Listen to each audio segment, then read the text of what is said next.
Friends, இன்னைக்கு night டின்னருக்கு காலிஃப்ளவரில் ஒரு பொரியல் செய்யலான்னு சொல்லிட்டு தான் எல்லாம் ரெடி பண்ணியிருந்தேன் ஃப்ரெண்ட்ஸ். காலிஃப்ளவர் இந்த மாதிரி கட் பண்ணிவிட்டு கொஞ்சம் சுடுதண்ணியில் கல்லுப்பு, அதுக்கப்புறம் இந்த காலிஃப்ளவர் போட்டு ஒரு கொதி வர அளவுக்கு நம்ம வச்சுக்கலாம்.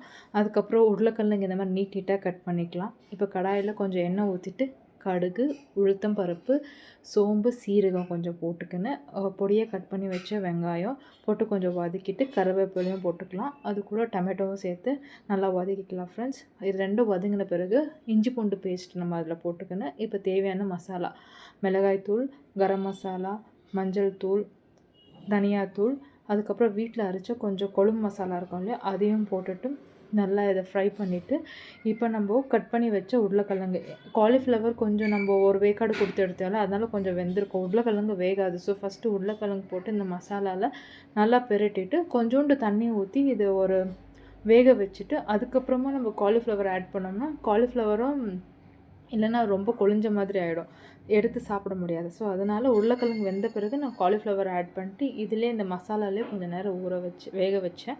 அதுக்கப்புறமா நாளைக்கு பீர்க்கங்காய் கடையல் செய்யலாம் இட்லிக்குன்னு சொல்லிட்டு அதை தான் ஃப்ரெண்ட் தோலெல்லாம் சீவி வச்சுருந்தேன். அதுக்குள்ளே mummy chapati உருட்டிட்டாங்க.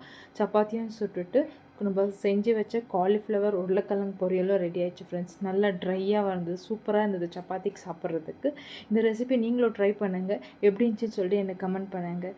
Thanks for watching. See you, Tata, in next video.